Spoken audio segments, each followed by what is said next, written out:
श्रीनगर की तस्वीरें आप देख रहे हैं इस वक्त। मुझे लगता है ये लाल चौक की तस्वीरें हैं, लाल चौक की ही तस्वीरें हैं।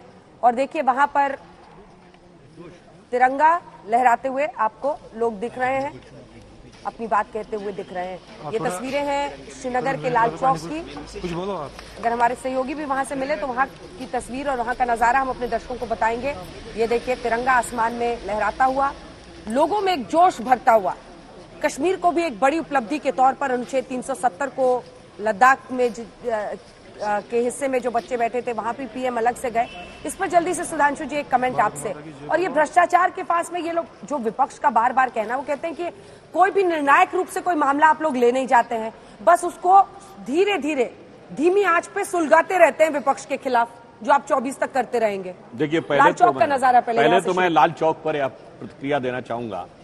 देखिए, देख के कितने गर्व की अनुभूति होती है। मुझे लगता है वह भारत की एकता और अखंडता का वह एजेंडा जो अधूरा रह गया था वह आज पूर्ण हुआ है। ये वही लाल चौक है जहां 1988 से 1998 तक 10 साल 15 अगस्त और 26 जनवरी के दिन राज्यपाल भी झंडा फहराने की हैसियत नहीं रखता था और हम उस समय भी जाकर खड़े थे। याद करिए 1992 में जब हमारे तत्कालीन राष्ट्रीय अध्यक्ष इसी लाल चौक पर डॉक्टर मुरली मनोहर जोशी तिरंगा यात्रा लेके गए थे और उस समय उस यात्रा के संयोजक युवा नेता के रूप में वर्तमान प्रधानमंत्री मोदी जी थे, उन्हें गिरफ्तार कर लिया गया। यानी राज्यपाल छोड़िए, कोई नहीं झंडा फहरा सकता था। यही वो जगह है जहां के लिए लोगों ने कहा था तिरंगे को कोई कंधा देने वाला नहीं लगेगा मिलेगा।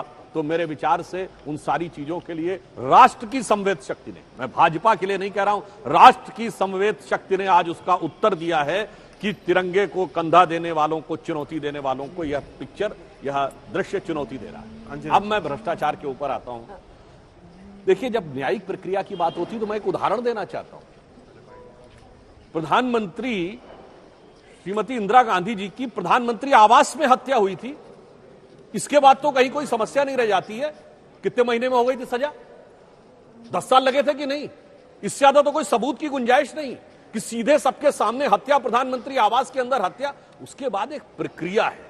और जब यह कहा जाता है कि आरोप लगे और अभी तक इसमें सजा नहीं हुई, तो मैं ये पूछना चाहता हूं, क्या आरोप सिर्फ हमारी सरकार के समय में लगे? जब हम सत्ता में नहीं थे, ये सत्ता में थे, तो हमारे नेता आरोपों घेरे में थे? या ये 2G में आरोप हमारे ऊपर था कि इन पे कोर्ट से कार्रवाई चल रही थी? कॉमनवेल्थ में आरोप किसके ऊपर था? ये बताइए। कोयला घोटाले में आरोप किसके ऊपर था? कोयला घोटाला ही तो वो प्रकरण है जिसमें कहा था। और छोड़िए, नरसिम्हा राव के जमाने में सैकड़ों घोटालों का आरोप इनके ऊपर। नरसिम्हा राव को बतौर प्रधानमंत्री कोर्ट में खड़ा होना पड़ा। राजीव गांधी जी के जमाने में बोफोर्स का आरोप इनके ऊपर। जनाब, प्रॉब्लम यह है कि राजनीति इस समय नहीं करनी चाहिए। आप सत्ता में हो या विपक्ष, सदा सर्वदा भ्रष्टाचार के घेरे में आप रहते हैं। परंतु जब आप ये कहते हैं अभी तक सजा नहीं हुई, तो इसे शब्दशः न लिया जाए, पर यह हिंदी की उस कहावत को आप चरितार्थ करते हैं कि उल्टा चोर कोतवाल को डांटे, कि अभी तक मेरे को सजा क्यों नहीं करवा पाए।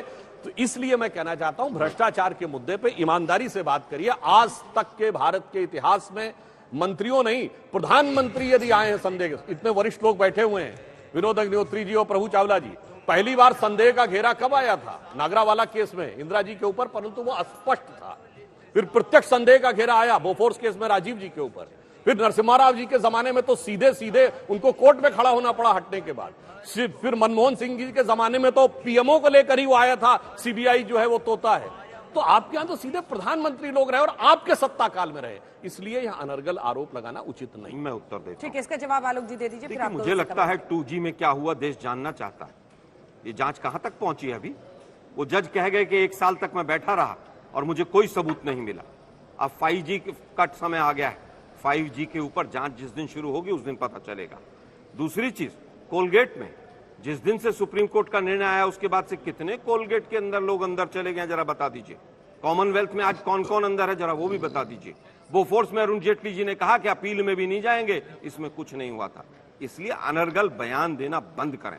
प्रिलिमिनरी इंक्वायरी 10-10 साल तक चलती है, उसके बाद भी आप कहते हैं कि हम निर्णायक लड़ाई लड़ रहे हैं, दुर्भाग्यपूर्ण है। मैंने अभी एक एग्जाम्पल दिया, जिस देश के अंदर एक पोर्ट पर, एक ही पोर्ट पर साल में 10-10 बार और लाखों करोड़ की ड्रग्स पकड़ी जाए, उसके बाद भी एक आदमी जेल के अंदर ना जाकर उसकी भी जांच ना हो, तो ये दुर्भाग्यपूर्ण है।